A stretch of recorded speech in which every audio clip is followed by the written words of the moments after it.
Hi. ಎಲ್ಲರೂ ಬಂದ್ರಾ? ಹೊಸ ಕತೆ ಜೊತೆಗೆ ಬಂದಿದ್ದೀನಿ. ನನ್ನ ಹೆಸರು ಲಕ್ಷ್ಮಿ ಅಂತ. ನನ್ನ ವಯಸ್ಸು 34. ನಮ್ಮ ಮನೆಯಲ್ಲಿ ನಾನು, ನನ್ನ ಗಂಡ ಮೋಹನ್ ಮತ್ತು ನನ್ನ ಮಗ ಚಂದನ್ ಮಾತ್ರನೇ ಇರೋದು. ನನ್ನ ಗಂಡನಿಗೆ ಪ್ರೈವೇಟ್ ಕಂಪ್ನಿನಲ್ಲಿ ಕೆಲಸ. ಬೆಳಗ್ಗೆ ಹೋದರೆ ಬರೋದು ಅರ್ಧ ರಾತ್ರಿ ಕಳೆದ ಮೇಲೇ. ಇನ್ನು ನನ್ನ ಮಗ ಚಂದನ್ 4ನೇ ಕ್ಲಾಸ್ ಓದ್ತಿದ್ದಾನೆ. ಅವನು ಸ್ಕೂಲ್ ಮತ್ತು ಟ್ಯೂಷನ್ನ ಮುಗಿಸಿ ಬರೋದು ಸಂಜೆ 6 ಗಂಟೆ ಆಗುತ್ತೆ. ಇನ್ನು ನಾನು ಮನೆಯ ಹೆಂಡತಿ. ಕನ್ಫ್ಯೂಸ್ ಆಗಬೇಡಿ, ಅಂದರೆ ಹೌಸ್ ವೈಫ್.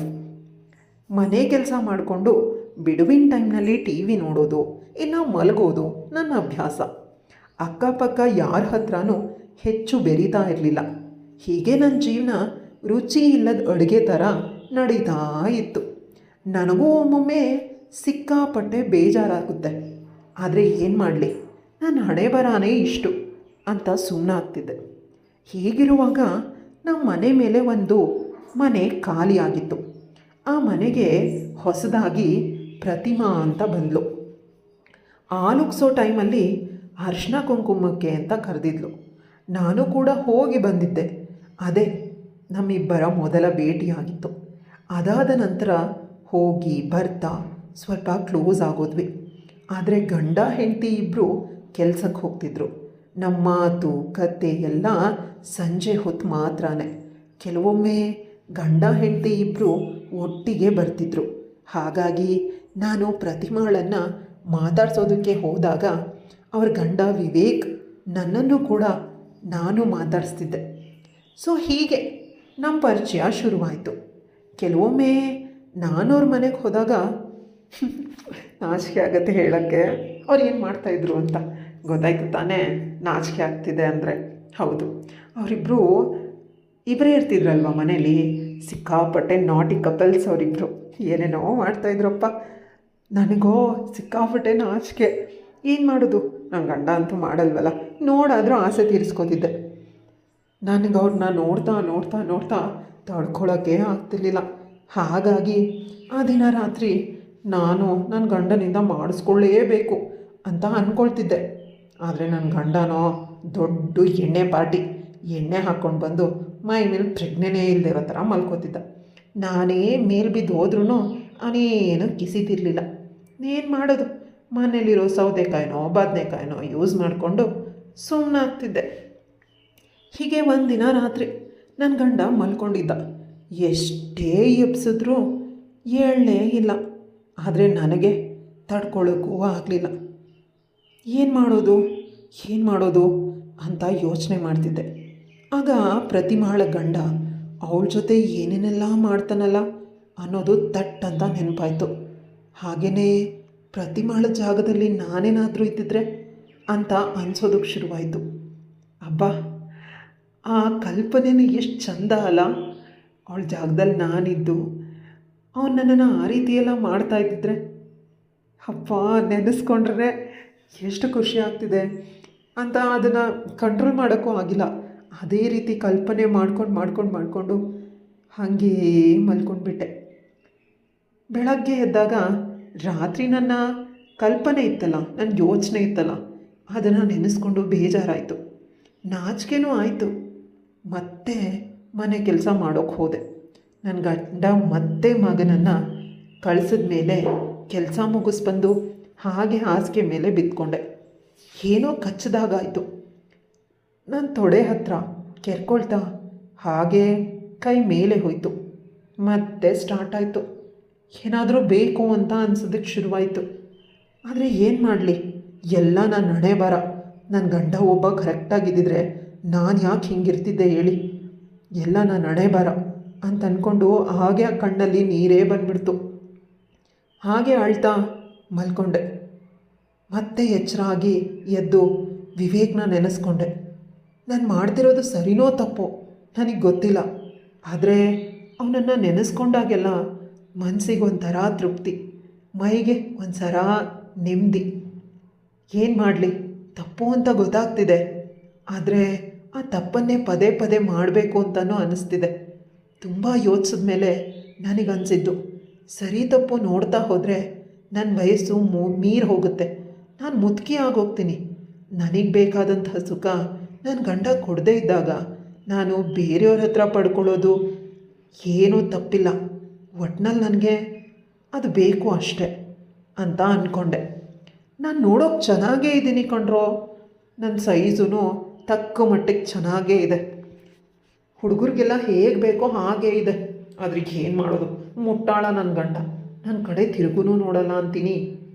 ಯಾಕೆ ನಾನು ವಿವೇಕನ್ನ ನಾನು ಬುಟ್ಟಿಗೆ ಹಾಕ್ಕೊಳ್ಬಾರ್ದು ಅಂತ ಯೋಚನೆ ಮಾಡಿದೆ. ಅದಕ್ಕಾಗಿ ನಾನು ಅಲಂಕಾರ ಮಾಡ್ಕೊಳ್ಳೋಕ್ಕೆ ಕನ್ನಡಿ ಮುಂದೆ ಕೂತ್ಕೊಂಡೆ. ಚಂದವಾಗಿ ಒಂದು ಸೀರೆ ಉಟ್ಕೊಂಡೆ.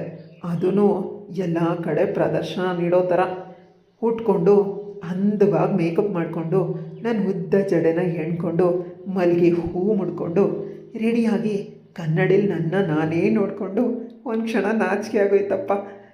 ಇಷ್ಟು ಚೆನ್ನಾಗಿರೋ ನನ್ನನ್ನು ನನ್ನ ಗಂಡ ಮೂಸು ನೋಡಲ್ವಲ್ಲ ಅಂತ ನಿಜಕ್ಕೂ ಬೇಜಾರಾಯಿತು. ಸರಿ ಆಗಿದ್ದಾಗಲಿ ಅಂತ ಅಂದ್ಕೊಂಡು ಹೋದೆ.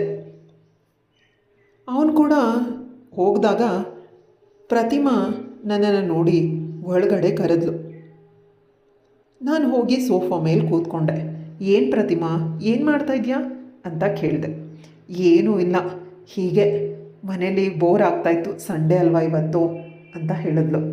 ಹಾಂ, ನಾನು ಅದಕ್ಕೆ ಅಂತಲೇ ಬಂದೆ, ಮನೇಲಿ ನನಗೂ ಬೋರ್ ಆಗ್ತಿತ್ತು ಅಂತ ನಾನು ಹೇಳಿದೆ.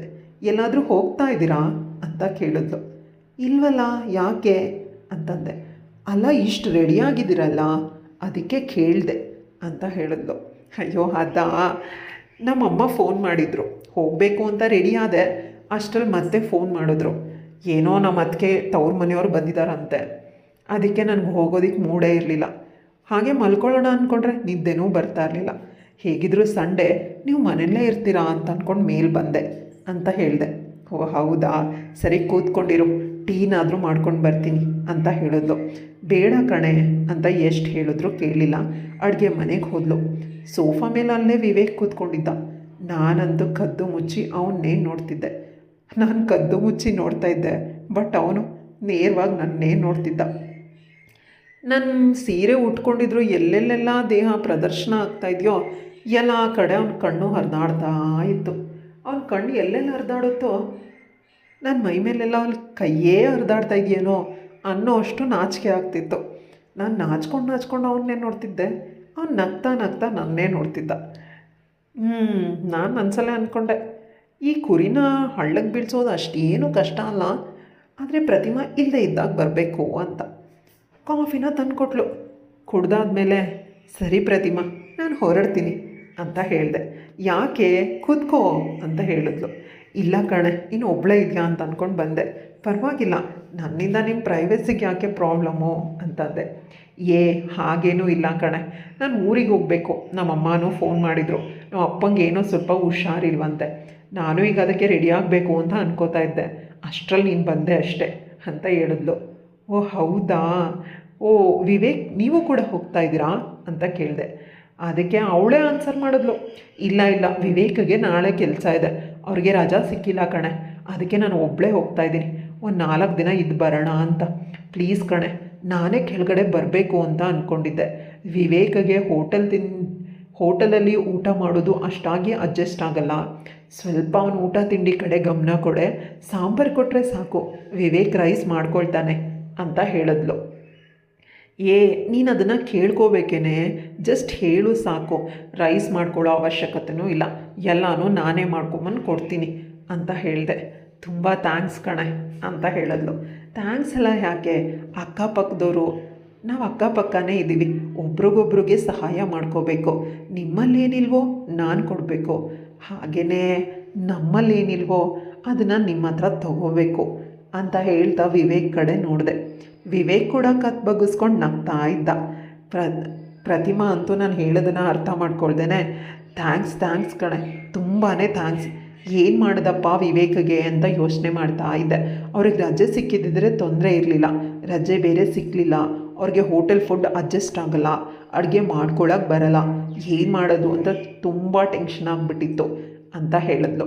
ನೀನೇನು ಯೋಚನೆ ಮಾಡಬೇಡ ಕಣೆ, 4 ದಿನ ಇಲ್ಲ ಅಂತಂದರೆ 10 ದಿನ ಇದ್ದು ಬಾ, ನಾನು ವಿವೇಕ್ಗೆ ಅಡುಗೆ ಮಾಡಿಕೊಡ್ತೀನಿ ಅಂತ ಹೇಳಿದೆ. ಹೇಗೆ ಥ್ಯಾಂಕ್ಸ್ ಹೇಳಬೇಕು ಅಂತ ಗೊತ್ತಾಗ್ತಿಲ್ಲ ಕಣೆ ಅಂತ ಹೇಳಿದ್ಲು. ಸರಿ ನಿನ್ನೆ ಹೋಗಿ ರೆಡಿ ಆಗು, ನಾನು ಕೆಳಗಡೆ ಹೋಗ್ತೀನಿ ಅಂತ ಹೇಳಿ ನನ್ನ ಪಾಡಿಗೆ ನಾನು ಹೊರಟೋದೆ. ಆದರೆ ಸೀರೆ ಮಲ್ಲಿಗೆ ಹೂವು ಏನೂ ತೆಗಿಲಿಲ್ಲ. ಹೇಗಿದ್ರೂ ಸಾಯಂಕಾಲ ಪ್ರತಿಮಾ ಇರಲ್ವಲ್ಲ, ಅವ್ರ ಮನೆಗೆ ಹೋಗೋಣ ಅಂತ ಅಂದ್ಕೊಂಡು ಸರಿ ಅಂತ ಹೇಳಿ ಸಾಯಂಕಾಲದವರೆಗೆ ಟಿ ವಿ ನೋಡ್ತಾ ಫೋನ್ ನೋಡ್ತಾ ಹಾಗೋ ಹೀಗೋ ಸಮಯನ ತಳ್ಳಿದೆ. ಮನೆಯ ಮುಂದೆ ಗಾಡಿ ಬಂದು ನಿಂತಿದ್ದು ಸೌಂಡ್ ಆಯಿತು. ಸೀದಾ ಎದ್ದು ಹೊರಗಡೆ ಓಡ್ಕೊತ ಬಂದೆ. ವಿವೇಕ್ ಗಾಡಿಯಿಂದ ಇಳಿತಾ ನನ್ನನ್ನೇ ನೋಡಿ ಒಂದು ಸ್ಮೈಲ್ ಮಾಡ್ತಾ ಕಣ್ಣು ಹೊಡೆದು ಮೇಲೆ ಹೋದರು. ನನಗೆ ಮೈಯೆಲ್ಲ ಒಂದು ಕ್ಷಣ ಜುಮ್ ಅಂದೋಯ್ತು ಆ ಕಣ್ಣು ಹೊಡೆದಿದ್ದು ನೋಡಿದ ತಕ್ಷಣ. ನಾನು ಸೀದಾ ಮಾಡಿದ ಸಾಂಬಾರನ್ನ ತೊಗೊಂಡು ಮೇಲೆ ಹೋದೆ. ಬಾಗಿಲು ತೆರೆದೇ ಇತ್ತು. ಒಳಗಡೆ ಹೋದೆ. ವಿವೇಕ್ ಸೋಫಾ ಮೇಲೆ ಕೂತ್ಕೊಂಡು ಟಿ ವಿ ನೋಡ್ತಾ ಇದ್ದರು. ನನ್ನನ್ನು ನೋಡಿ ಓಹೋ ಬನ್ನಿ ಒಳಗಡೆ ಅಂತ ಕರೆದ್ರು. ಅದು ಸಾಂಬಾರು ಕೊಡೋಣ ಅಂತ ಬಂದೆ ಅಂತ ಹೇಳಿದೆ. ಅಯ್ಯೋ ಪ್ರತಿಮಾನೇ ಮಾಡಿಟ್ಟು ಹೋಗಿದ್ದಾಳೆ, ನಾಳೆ ಕೊಟ್ಟಿದ್ರೆ ಆಗ್ತಿತ್ತು, ಇವತ್ತಿಗೆ ಅಡುಗೆ ರೆಡಿ ಆಗಿದೆ ಅಂತ ಅಂದರು. ಓ ಹೌದಾ, ನಾನೆಲ್ಲೋ ಇವತ್ತೇ ಕೊಡಬೇಕೇನೋ ಅಂತ ಅಂದ್ಕೊಂಡೆ ಅಂತ ಹೇಳಿದೆ. ಅದಕ್ಕೆ ಅವರು ಪರವಾಗಿಲ್ಲ ಬನ್ನಿ ಕೂತ್ಕೊಳ್ಳಿ ಅಂತ ಹೇಳಿದ್ರು. ಪರವಾಗಿಲ್ಲ ಬಿಡಿ ನಾನು ಹೋಗ್ತೀನಿ ಅಂತ ಅಂದೆ. ಏನು ಪ್ರತಿಮಾ ಇದ್ದರೆ ಮಾತ್ರನೇ ಕೂತ್ಕೊಳ್ಳೋದಾ, ನಾನಿದ್ರೆ ಕೂತ್ಕೊಳ್ಳಲ್ವಾ ಅಂತ ಹೇಳಿದ್ರು. ಹಾಗೆಲ್ಲ ಯಾಕೆ ಅನ್ಕೋತೀರಾ ಅಂತ ಹೇಳಿ ಅಲ್ಲೇ ಟೀಪಾಯ್ ಮೇಲೆ ಸಾಂಬಾರಿಟ್ಟು ಸೋಫಾ ಮೇಲೆ ಕೂತ್ಕೊಂಡೆ. ಆಗ ವಿವೇಕೆ ಹೇಳಿದ್ರು, ಸಾಂಬಾರು ಕೇಳಿದ್ರು ನಿಜ, ಆದರೆ ಇಷ್ಟು ಬೇಗ ತಂದಿದ್ದೀರಲ್ಲ, ಈಗಿನ್ನೂ ಸಾಯಂಕಾಲ 5:30 ಅಂತ ಹೇಳಿದ್ರು. ಹೌದು, ಮಧ್ಯಾಹ್ನನೇ ಸಾಂಬಾರು ರೆಡಿ ಆಗಿತ್ತಲ್ವಾ, ನೀವು ಎಷ್ಟೊತ್ತಿಗೆ ಊಟ ಮಾಡ್ತೀರೋ ನನಗೆ ಗೊತ್ತಿರಲಿಲ್ಲ, ಅದಕ್ಕೆ ಕೊಟ್ಟು ಹೋಗೋಣ ಅಂತ ಬಂದೆ ಅಂತ ಹೇಳಿದೆ. ಹಂಗೋ ಹಿಂಗೋ ಪ್ರತಿಮನ ಊರಿಗೆ ಕಳಿಸ್ಬಿಟ್ರಿ ಅಂತ ವಿವೇಕ್ ಕೇಳಿದ್ರು. ನನಗೆ ಅರ್ಥ ಆಗ್ದೇ ಗೊಂದಲದಲ್ಲಿ ಅವನ್ನೇ ನೋಡಿದೆ. ನಾನು ಯಾಕೆ ಕಳಿಸ್ಲಿ ಅಂತ. ನನಗೆಲ್ಲ ಅರ್ಥ ಆಗುತ್ತೆ. ನೀವು ಮಧ್ಯಾಹ್ನ ಯಾಕೆ ಬಂದಿದ್ರಿ, ಯಾಕೆ ಇಷ್ಟೆಲ್ಲ ರೆಡಿ ಆಗಿದ್ದೀರಾ, ಇವಾಗಲೇ ಸಾಂಬಾರು ಯಾಕೆ ತಂದಿದ್ದೀರಾ, ಎಲ್ಲ ನನಗೆ ಗೊತ್ತು ಅಂತ ಹೇಳಿದ್ರು. ಏನು ಗೊತ್ತು ನಿಮಗೆ ಅಂತ ಕೇಳಿದೆ. ನಾಟಕ ಮಾಡಬೇಡಿ ಅಂತ ಹೇಳಿದ್ರು. ನಾನೇನು ನಾಟಕ ಮಾಡ್ತಿಲ್ಲ, ನಿಮ್ಗೇನು ಗೊತ್ತು ಹೇಳಿ ಅಂತ ಅಂದೆ. ನಮ್ಮಲ್ಲೇನಿಲ್ವೋ ಅದನ್ನು ನಿಮ್ಮಲ್ಲಿ ಕೇಳಿ ಪಡ್ಕೋಬೇಕು, ಹಾಗೆಯೇ ನಿಮ್ಮಲ್ಲೇನಿಲ್ವೋ ಅದನ್ನು ನೀವು ಅಷ್ಟೇ ಕೇಳಿ ತಗೋಬೇಕಲ್ವಾ. ನಾವೇ ಕೊಡಲಿ ಅಂತ ಕಾಯೋದು ಎಷ್ಟು ಮುಟ್ಟಾಳ್ತನ ಅಂತ ಹೇಳಿದ್ರು. ನನಗಂತೂ ನಾಚಿಕೆ ಕಣ್ಣೇ ತೆಗಿಯೋಕ್ಕಾಗ್ತಿಲ್ಲ. ಕಣ್ಣು ಮುಚ್ಕೊಂಡು ಗಟ್ಟಿಯಾಗಿ ಕೂತ್ಕೊಂಡ್ಬಿಟ್ಟೆ. ಸೀದಾ ಬಂದು ನನ್ನ ಪಕ್ಕ ಕೂತ್ಕೊಂಡು ನನ್ನ ಕೈ ಹಿಡ್ಕೊಂಡು, ನೀವು ಮಧ್ಯಾಹ್ನ ನನ್ನ ನೋಡ್ತಿದ್ದ ದೃಷ್ಟಿಲೇ ಗೊತ್ತಾಗೋಯ್ತು ನಿಮಗೇನು ಬೇಕು, ನಿಮ್ಮ ಮನೇಲಿ ಏನಿಲ್ಲ, ನಮ್ಮ ಮನೆಯಿಂದ ನೀವು ಏನನ್ನು ಎಕ್ಸ್ಪೆಕ್ಟ್ ಮಾಡ್ತಾ ಇದ್ದೀರಾ ಅಂತ. ನಿಮ್ಮಂಥ ಸುಂದರವಾಗಿರೋ ಹುಡುಗಿ ತಾನಾಗ್ತಾನೇ ಬಂದು ಎಲ್ಲನೂ ಕೊಡ್ತೀನಿ ಅಂದರೆ ಬೇಡ ಅನ್ನೋಷ್ಟು ಮುಟ್ಟಾಳ ಅಂತ ಅಂದ್ಕೊಂಡಿದ್ದೀರಾ ನನಗೆ ಅಂತ ಕೇಳಿದ್ರು. ಅಯ್ಯೋ ಹಾಗೇನೂ ಇಲ್ಲ, ಹುಡುಗಿ ಅಲ್ವಾ, ಕೇಳೋದಕ್ಕೊಂಥರ ನಾಚಿಕೆ ಆಗುತ್ತೆ ಅಂತ ಹೇಳಿದೆ. ಅದಕ್ಕೆ ನಾಚಿಕೆ ಯಾಕೆ, ನಾಚಿಕೆ ಪಟ್ಕೊಂಡ್ರೆ ಯಾವ ಆಸೆನೂ ಈಡೇರಲ್ಲ. ನನಗೆ ಗೊತ್ತು ನಿಮ್ಮ ಗಂಡ ನಿಮಗೆ ಏನು ಮಾಡಲ್ಲ ಅಂತ. ಹಾಗೆ ನಾನು ಪ್ರತಿಮಾ ಡೈಲಿ ಮಾಡ್ತಾ ಇದ್ದಾಗ ನೀವು ಕದ್ದು ಮುಚ್ಚಿ ಕಿಟಕಿಯಿಂದ ನೋಡ್ತಾ ಇರ್ತೀರಾ ಅನ್ನೋದು ನನಗೆ ಗೊತ್ತು. ಆಗಲೇ ನನಗೆ ಅರ್ಥ ಆಗಿತ್ತು ನಿಮ್ಮ ಮನೇಲಿ ನಿಮ್ಗೆ ಏನು ಸಿಗ್ತಾ ಇಲ್ಲ, ನನ್ನಿಂದ ಅದನ್ನು ಎಕ್ಸ್ಪೆಕ್ಟ್ ಮಾಡ್ತಾ ಇದ್ದೀರಾ ಅಂತ. ಇಷ್ಟರಲ್ಲೇ ಬಂದು ನನ್ನನ್ನು ಕೇಳ್ತೀರಾ ಅಂತಲೂ ಅಂದ್ಕೊಂಡಿದ್ದೆ, ಆದರೆ ಇಷ್ಟು ಬೇಗ ಆಗುತ್ತೆ ಅಂತ ಅಂದ್ಕೊಂಡಿರಲಿಲ್ಲ ಅಂತ ಹೇಳಿ ನನ್ನನ್ನು ಗಟ್ಟಿಯಾಗಿ ತಪ್ಪಿಕೊಂಡ್ರು. ನಾನು ಹೌದು, ನೀವು ಪ್ರತಿಮನಿಗೆ ಮಾಡ್ತಾ ಇರ್ತೀರಲ್ಲ, ಆವಾಗ ನೋಡಿ ನೋಡಿ ನನಗಂತೂ ಆಸೆ ಜಾಸ್ತಿನೇ ಆಗಿದೆ. ನನಗೊಂದು ಮಗು ಇದೆ ನಿಜ, ಆದರೆ ನನ್ನ ಗಂಡ ಯಾವತ್ತೂ ನಿಮ್ಮಷ್ಟು ಮಾಡೇ ಇಲ್ಲ ಗೊತ್ತಾ. ನೀವು ಎಷ್ಟು ಚೆನ್ನಾಗಿ ಮಾಡ್ತೀರಾ, ಎಷ್ಟು ಟೈಮ್ ತಗೊಂಡು ಮಾಡ್ತೀರಾ, ನಿಜಕ್ಕೂ ಅದನ್ನೆಲ್ಲ ನೋಡ್ತಾ ನೋಡ್ತಾ ನನಗೂ ಆಸೆ ಆಗ್ತಾ ಇತ್ತು ಅಂತ ಹೇಳಿದೆ. ಆಸೆ ಪಟ್ಟಿದ್ದು ತಪ್ಪಲ್ಲ, ಆಸೆನ ಮನಸ್ಸಲ್ಲೇ ಇಟ್ಕೋಬಾರ್ದು, ಬಂದು ಡೈರೆಕ್ಟಾಗಿ ಕೇಳಿ ತಗೋಬೇಕು ಅಂತ ಹೇಳಿ ಅವಳನ್ನ ಎತ್ಕೊಂಡು ರೂಮಿಗೆ ಕರ್ಕೊಂಡು ಹೋದ. ಏನೇನು ಬೇಕೋ ಅವಳಿಗೆ, ಅವಳ ಹತ್ರ ಏನೇನಿಲ್ವೋ ಎಲ್ಲನೂ ಕೊಟ್ಟ. ಪ್ರತಿಮಾ ಬರೋ 1 ವಾರ ಇಬ್ಬರು ಚೆನ್ನಾಗೆ ಆಟ ಆಡಿದ್ರು. ಚಂದು ಅಂತೂ ಬೆಳಗ್ಗೆ ಸ್ಕೂಲಿಗೆ ಹೋದರೆ ಟ್ಯೂಷನೆಲ್ಲ ಮುಗಿಸ್ಕೊಂಡು ಬರ್ತಿದ್ದಿದ್ದು ರಾತ್ರಿ 8 ಗಂಟೆಗೆ. ಸೊ 8 ಗಂಟೆಗೆ ಹೋಗಿ ಮಗುಗೆ ಊಟ ಮಾಡಿಸಿ ಮಲಗಿಸ್ಬಿಟ್ಟು ಮತ್ತೆ ಬಂದರೆ ಇಡೀ ರಾತ್ರಿ ಇಬ್ಬರು ಎಚ್ಚರ ಇದ್ದು ಜಾಗರಣೆ ಮಾಡ್ತಿದ್ರು. ಸೊ ಹೀಗೆ ಇವರಿಬ್ರದ್ದು ಮುಂದುವರಿತು. ಪ್ರತಿಮಾ ಊರಿಂದ ಬಂದಮೇಲೂ ಕೂಡ ಇವರಿಬ್ರದ್ದು ಕದ್ದು ಮುಚ್ಚಿ ಈ ಥರ ಸಂಬಂಧ ನಡೀತಾನೇ ಇತ್ತು. ಸೊ ಕಥೆ ಇಲ್ಲಿಗೆ ಮುಗಿಯುತ್ತೆ.